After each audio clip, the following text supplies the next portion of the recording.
don't have much of a voice, but these Pilgrims and Indians do, and we have been practicing hard. And we are delighted that you could come and join us today and just enjoy as we perform our theme on the mesa. Thank you for coming.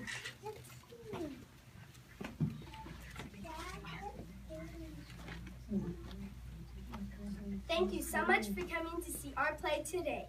We have worked very hard to be good speakers and actors for you. Now please think back to a time before electricity, fast foods, and good medicines. There were no cities, streets, or cars. The year is 1620, and our story begins in England. A long time ago, over England, there was a king. His name was King James. He said, everybody must go to my church. Some of the people said, we don't want to go to his church. We like our church. So these people went to Holland, but they were not happy there. They wanted to go to the New World. The New World was called America. These people were called the Pilgrims. there were two sailing ships. One was called the Speedwell, the other was called the Mayflower. The Speedwell leaked, so everybody got into the Mayflower.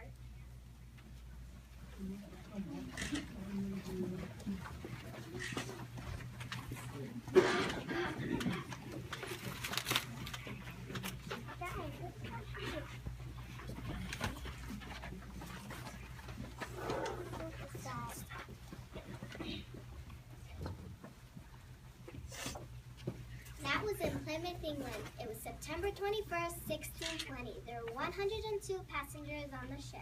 There were men, women, and children. And there were two dogs and a little cat to hurt mouse. Let's listen to some of the conversations on the ship. I'd call it complaining. I'm tired of the ship. There's nothing to do and nowhere to go. Whenever there's a storm, I get seasick. I hate this salt. I wish I didn't have to take a bath and wash my hair in salt water. My clothes are full of salt, and my skin itches from the salt and the water. And I hate Moscow's food. I'm so sick of dry beef and dry fish. My biscuits are hot as rocks. And don't forget about all these awful vegetables, parsnips and turnips. Ew! I don't want to go to America. It's scary going to a new place. I already miss my friends. The Pilgrims did have a lot to complain about. The Mayflower is a cargo ship. There was barely enough room for the 102 passengers and the 30 crew members. Many people got sick. One of the beams that held the ship together cracked. So everyone had to hold the beam while the ship's carpenter put it back together again with a giant iron screw. And when there's no wind, the boat came to a standstill.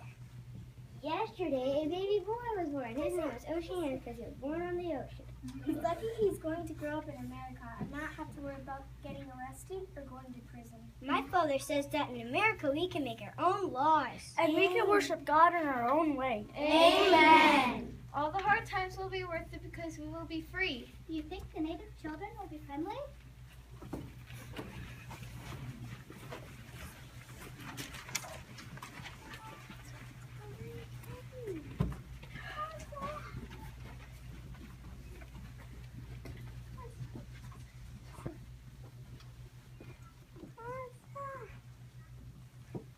The Pilgrims settled in Cape Cod Bay. They had planned on landing in Virginia, but instead, navigational mistakes brought them to a chilly New England. I can't believe it. After 65 days at sea, we finally reached America. It was November 9, 1620. The place is called Massachusetts. It wasn't called Massachusetts then. There were no friends to meet them. There were no buildings to meet in. There were no houses to live in. There wasn't much food. It was winter and it was cold. And the snow came down. But the Pilgrims were happy to be in a new world. Everyone had to stay on the ship until their homes were built. While still on board the ship, the Pilgrims wrote the Mayflower Compact. These were the laws for the colony. In England, the king made the laws, and the Pilgrims had to obey them. In America, the Pilgrims made their own laws. After exploring the coastline, the Pilgrims found a little harbor. They anchored in Plymouth Harbor on December 26th. This will be a good place to live. Now we move on to a land in Plymouth, Massachusetts. There is a big rock at shore. The place was named Plymouth Rock. It is a year later in 1621. The past year brought near starvation and many deaths to the original passengers on the Mayflower. Many paid for freedom in their lives. Only 56 pilgrims lived. Spring came. The snows melted. It was time to work, but the Pilgrims needed help. An Indian came and taught them how to plant seeds. He taught them how to fish and hunt. He taught them how to use animal skins. His name was Squanto. Everyone worked. More pilgrims came from England. More Indians came to help work. The pilgrims and natives became friends. The summer was over. Warm cabins were built. A church was built. The plants were full of food. Coming back like the Pilgrims later said, the Lord has been good to us. We will have a great Thanksgiving. They invited the Indians to a feast. 91 Indians came. The Indians liked the big feast. Pilgrims and Indians ate and ate and ate for 3 days. They gave thanks for good food. They gave thanks for good homes. They gave thanks for good friends. That was the first Thanksgiving in the New World. Oh, once there were some pilgrims, some pilgrims, some pilgrims. Oh, once there were some pilgrims, long, long ago. They came on ships across the sea, across the sea, across the sea. They came on ships across the sea, long, long ago. One ship was called the Mayflower, the Mayflower, the Mayflower. One ship was called the Mayflower, long, long ago. Who did they find in America, America, America? Who did they find in America, long, long ago? They found just woods and Indians, and Indians, and Indians. They found just woods and Indians, long, long ago.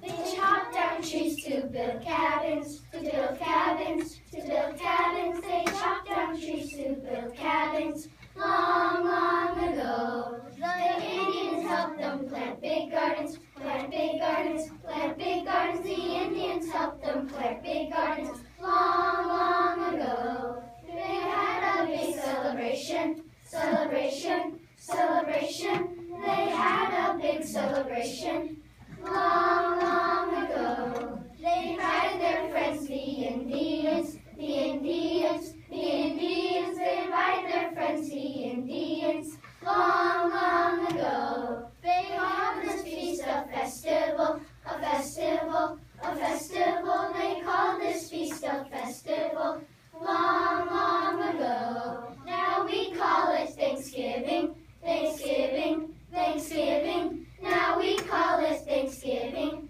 Give thanks to the Lord. We're going to ask God to bless our food. At the end of the spoken prayer, please join us in singing the doxology. Please bow your heads for prayer. Let us give thanks. Let us give thanks for this wonderful day, for the gift of life and the hope to pray. The heavens fair and we are so sweet. The friends sent to you that in school we meet. Let us give thanks for our school and TA And the teachers who guide us to follow God's way. We want to give thanks for the food set before us. provided by God who is loving and gracious. Let us give thanks for the sunshine bright, the light of dawn, and the stars that reign. The springtime rain and the summer breeze, the mountains, the streams, and the spreading trees. Let us give thanks for these blessings rare, for the family dear and the love we share, the little ones and the small and the big. We thank you, God, for everything. Let us give thanks in a humble way. With peace in our hearts as we vow to pray. Our eyes and our souls ever looking above. Let us give thanks to our God of love. Amen. Please join us as we sing the doxology. Praise God from whom all blessings